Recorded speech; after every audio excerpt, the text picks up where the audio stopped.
So, dear friends, our condolences to the families of Professor Dr. Gigi Parikh, who recently passed away at the age of 101 years, was our connection to the freedom struggle.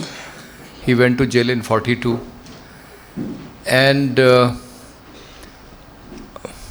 we are very concerned about the human rights of people in this country who are presently in jail, including students and youth who participated in the movement against CA and RC. So Omar Khalid and all friends who are in jail for 4-5 years, activist friends in the Bhima Koregaon case who are still in jail.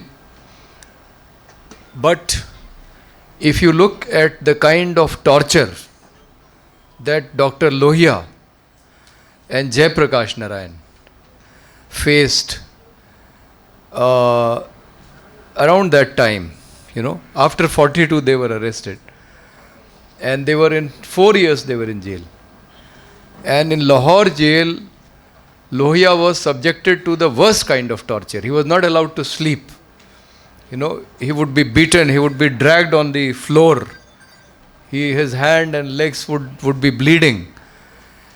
And for some time nobody knew that, this was going on. Nobody knew that he was in Lahore jail. But once this was revealed, it became a matter of discussion in the British Parliament, and a delegation of British parliamentarians visited them in Agra jail. They were later shifted to Agra jail because the judge thought that, the torture in Lahore was too much, and if they are transferred, maybe the torture will stop. But it continued. And finally, they were released when the Labour Party government came to power in Britain. But essentially, the spirit of the freedom struggle, the ideas of Dr. Lohia, Jayaprakash Narayan continue to be relevant. We may have got independence, but we have to carry on the same struggles. If Lohia and JP were in jail for 4 years before independence, our activist friends have to spend time in jail now for the same kind of rights that we are fighting for. So today, in the limited time that I have, what I will do is point out how Lohia's Sapt Kranti is still very relevant today. If you go through all the points, it will appear as if he has made these points for today, not for his own time. But as I said, not much has changed. Same kind of practices are still going on. And if you read the autobiography of Nehru, you will see that the governments used to act in the same manner. If you speak against the government, they will file a case, they will send you to jail. And when you are coming out of jail on bail, they will file another case. The same practice, So, Lohia's 7 revolutions are very important. The foremost, he talked about gender equality.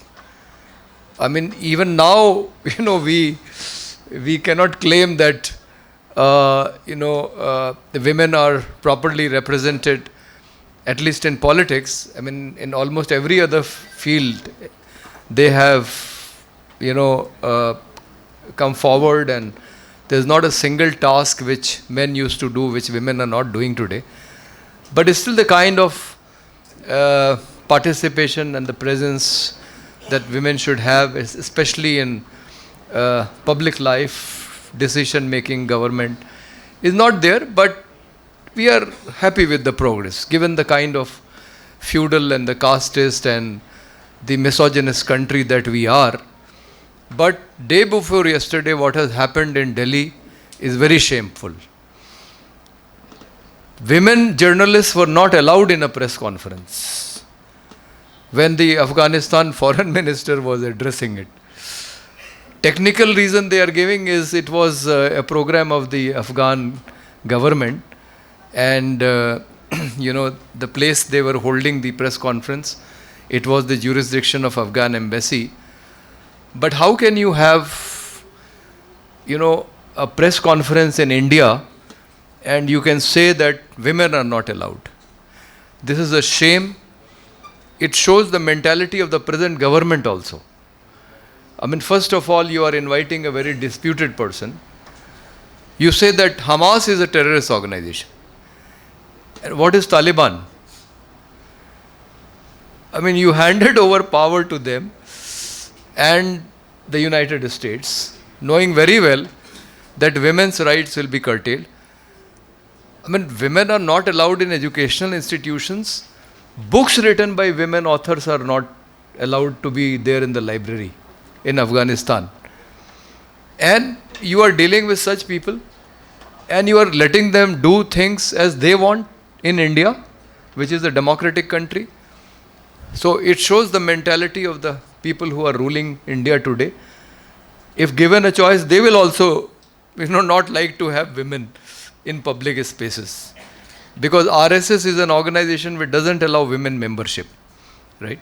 And the name of the women organization is Rashtriya Swamika Sangh, Rashtriya Sevika Sangh. So that concept of volunteerism is not applied to women. It's only for men. Swayam Sevak. For women it becomes Sevika, servant. So, which shows that women have to still struggle for their rights, not just in Afghanistan, but also in India. Second related issue is, you had a war with Pakistan. Donald Trump says that I stopped the war. Every time he says, you deny. You say, no, it was a bilateral, arrangement. Our DGMOs spoke to each other and we stopped the war. So if it is a bilateral matter, then why are you sending delegations to all over the world and not to Pakistan? If you can talk to Afghanistan, why can you not talk to Pakistan and resolve your problem so that there are no more terrorist incidents in India? And Socialist Party India, which I represent today, has written to the Pakistani Prime Minister that if the Indian government will not talk to you, then we will send a delegation. I have already sent a list of 22 names. We will go to Pakistan and have dialogue with the government and the civil society there and try to improve our relations so that, the terrorist incidents stop. And the only way to stop is to have normal relations, to resolve your problems with them. The Kashmir problem is still remains unresolved. And now you have an additional problem in Ladakh. So, instead of trying to resolve our problems, we are complicating matters. Now, it is very interesting that India and Pakistan are not talking to each other. They have closed their doors. But the Afghanistan foreign minister is telling India that you open the Atari Wagah border so that we can have trade, so that Afghanistan can have trade with India. So, even if, he can get it done, it is a welcome move.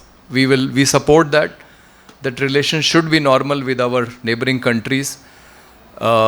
This was Dr. Lohia's dream of a union of India and Pakistan, and we expand that vision, and we would like to have a South Asia which is free of armies and weapons and nuclear weapons, and where movement from one country to another can be free, just like the European Union.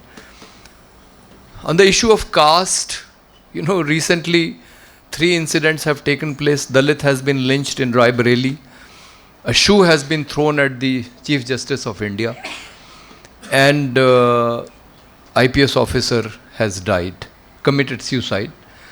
And he has, in his suicide note, he has incriminated the DGP. And yesterday, people are protesting on the streets of Haryana demanding the arrest of DGP. So, the problem of caste still remains, and it's a huge task. Unfortunately, we have a government, which supports the caste system. Otherwise, how is it possible that you can throw a shoe at Chief Justice of India? It cannot happen without the consent of the people in power, because the person who threw the shoe, nothing has happened to him yet. I mean, if you criticize your Prime Minister and Chief Minister on social media, you can be arrested. But imagine somebody has thrown a shoe and he is not arrested. No action has been taken against him. How can it happen without the consent of the people in power? So it shows their casteist mentality, and they want the caste system to remain because it is integral part of Hindutva. So we condemn that, and it shows the importance. But it is good that people are, fighting. If the casteist people are there, then even the people who are opposing the caste system are also there in good numbers today, and they are giving a fitting reply. Then you come to the issue of race and colonialism. We'll take them together. The struggle of Palestine against Israel, I think, is the most remarkable struggle in the history of humankind. I mean, imagine, I have been to Gaza. Imagine a place with 20 lakh population, a small size city of India, and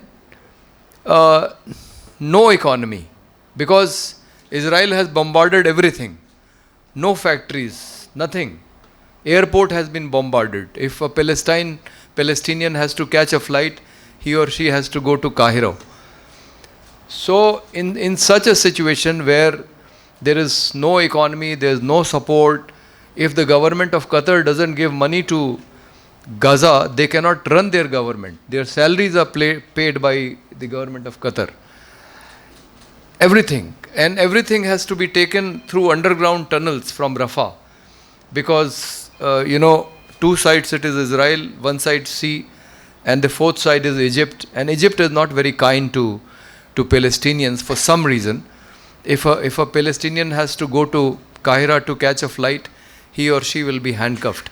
When we went there, our passports were confiscated at Gaza, at Rafah, and they were not given back to us until we had our boarding cards in our hand at the Cairo airport, and we had to shout slogans.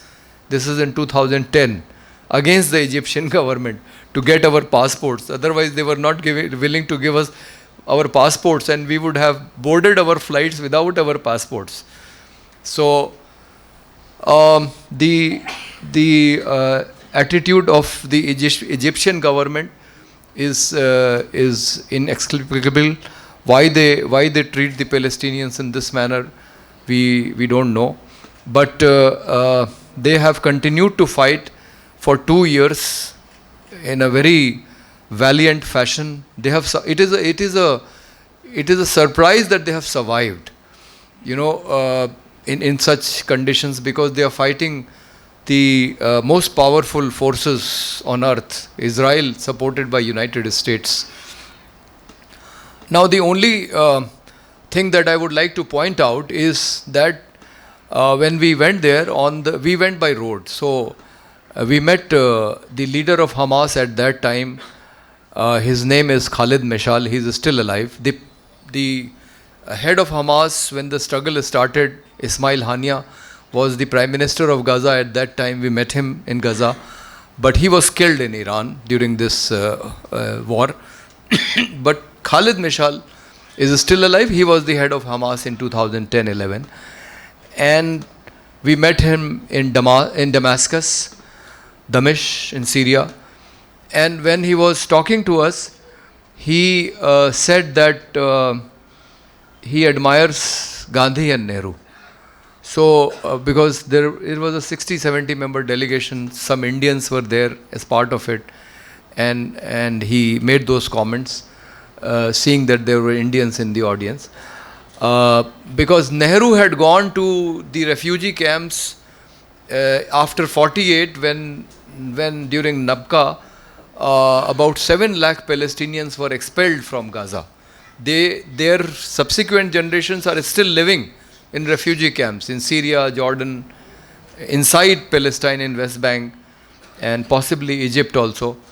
So they regard Nehru because he visited all those, and Nehru's government had taken a stand against Israel. As a child, I have seen Indian passports saying that Indian passport is not valid in South Africa and Israel, for the policies of apartheid that they practice. So Khalid Meshal, when he praised Gandhi, now you know that Hamas is called a terrorist organization, right, by United States and Israel. So one of the people asked him, how can Gandhi be your ideal? Because you are supposed to be a terrorist organization, and it is a fact that you also fire missiles at Israel, so you use violence. Then he said that, we are fighting a very unequal battle.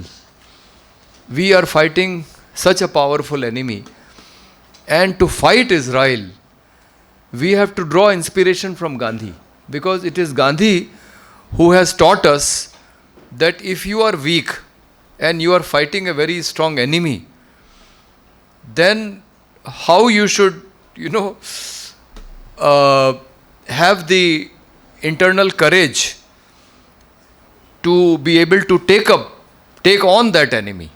So it is from Gandhi that we get this inspiration, that we have to fight such a powerful force, how we mobilize our, resources, how we strengthen ourselves, both internally and externally. And he said that we have to do this resistance. He said it is not, we don't fight. He said we just put up resistance. Because if we don't put up even that a small resistance, then we will be finished. Israel will just take over Gaza or West Bank in a day if we don't offer any resistance.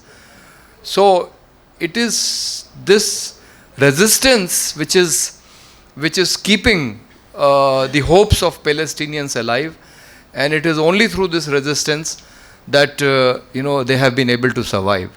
And if you see what Gandhi has said in relation to violence and non-violence, he has said very clearly, if your choice is between cowardice and violence, then choose violence. Don't be coward, right?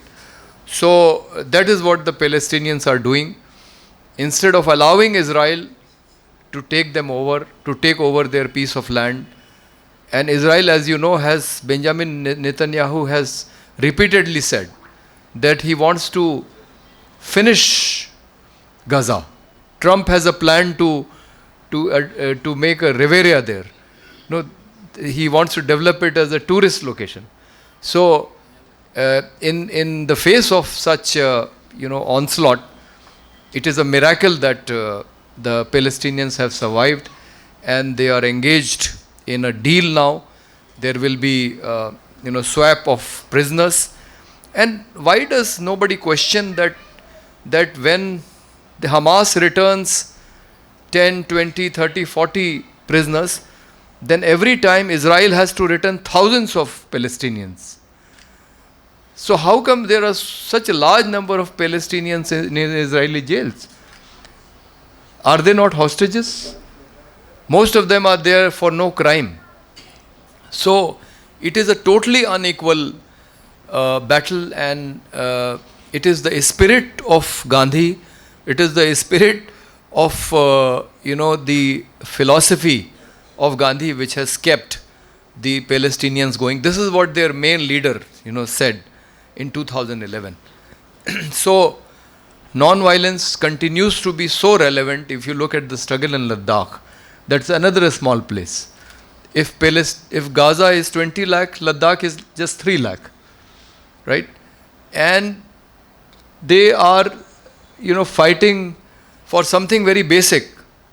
If tomorrow, let us say, some central government says that the statehood of Kerala will be withdrawn and you will be made a union territory, Who will tolerate this kind of nonsense? I think no other state in India will tolerate it. From that, I mean, there will be agitations anywhere if you do this. But it is a surprise that they have done it to Jammu and Kashmir. And we must say that people of Jammu and Kashmir are very tolerant. They are not fighting back. But the people of Ladakh have decided to fight back. They are saying that we want our statehood back because you have finished our representation. We used to have 4 MLAs in Jammu Kashmir Assembly. Now that is gone. You have given us autonomous Hill Development Council with no power. 10% of the budget which comes to Ladakh only goes to these development councils. Rest is spent by the LG and the bureaucrats. So they have finished democracy in Ladakh in the name of giving it a union territory status. So even that struggle has become relevant today because of Sonam Wangchuk, and the methods that he used for his struggle were totally Gandhian. He has done 5 fasts so far, and he is raising his voice, which is the representation of people of Ladakh, through peaceful means, and it shows how non-violence continues to be relevant from Palestine to Ladakh, and that is the only way, in the true democratic spirit, that we can fight for our rights. The economic policy, everybody knows, I don't have to say this in Kerala. This policy of capitalism promoting cronies, now after they have got a jolt from United States when 50% tariff was, now he remembers Swadeshi. That is a philosophy which, RSS articulates but doesn't believe in honestly. But now they are talking about it, after 11 years. Now they have realized that they should adopt the policy of Swadeshi. So this, which is what, socialists have been telling from the beginning. I mean, you have to have your own strength in the economy. You cannot allow, big capitalists to flourish if you want to have a situation where, you would like everybody to get a job and an economy which doesn't increase that gap between the rich and the poor. The policies of privatization, globalization, and liberalization everywhere in the world have done the same thing. Increase the gap between the rich and the poor. This has happened everywhere in the world, wherever they have been applied. So this is no surprise that it has happened in India too. And how can you call yourself a democracy if you allow this kind of economic policy to be implemented? So we have to go back to socialist principles.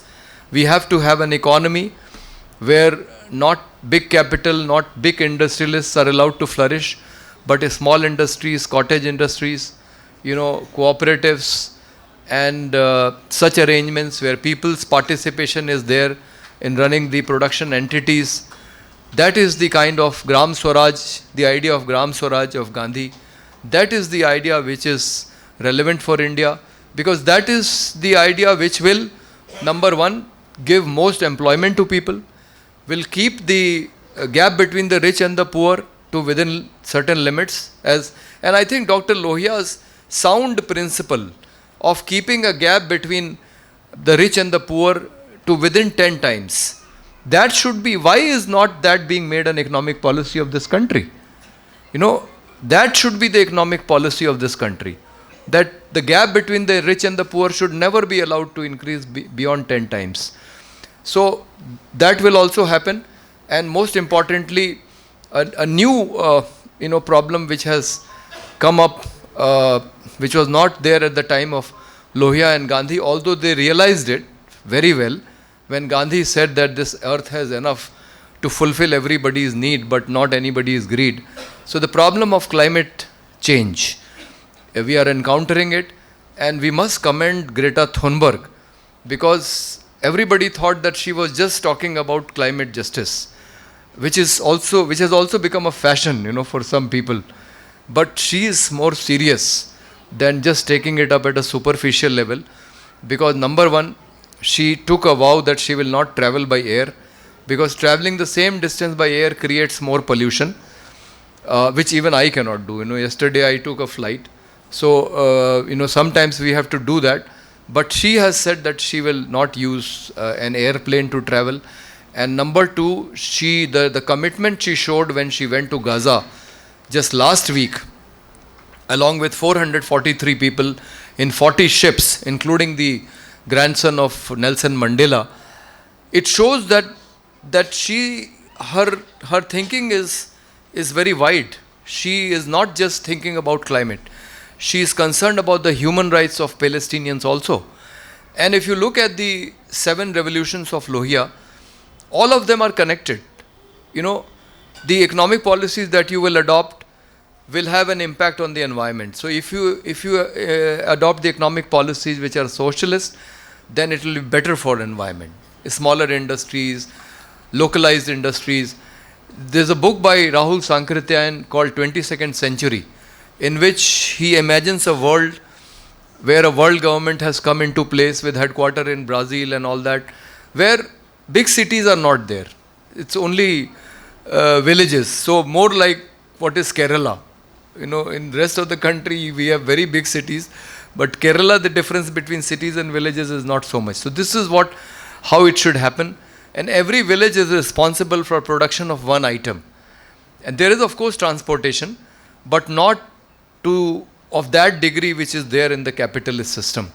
So if you have that kind of economy, your problem of big industries, pollution from big industries, pollution from transportation will also come down.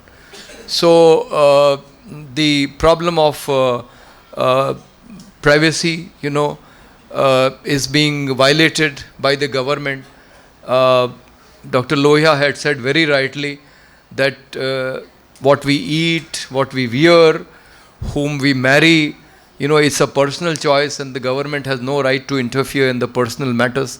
So right to privacy, we are realizing its importance, every day. People belonging to religions other than Hinduism are being targeted. They are not being allowed, to do things as they would like to. So these matters, the government has no business, and the kind of communal politics that is going on in this country must end. Religion, I am an atheist, but people who believe in religion, they have a right to do it.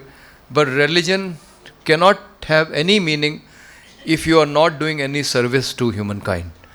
So the only religion which passes my test is Sikhism, because they don't differentiate between a person of their own religion and any other person. They will go and start a langar in Bangladesh when Rohingyas are being expelled from Myanmar. There are no Sikhs in Bangladesh, but they started a langar there. They started a langar on the border of Poland when Ukrainians were fleeing after the Russian attack. There are no Sikhs there.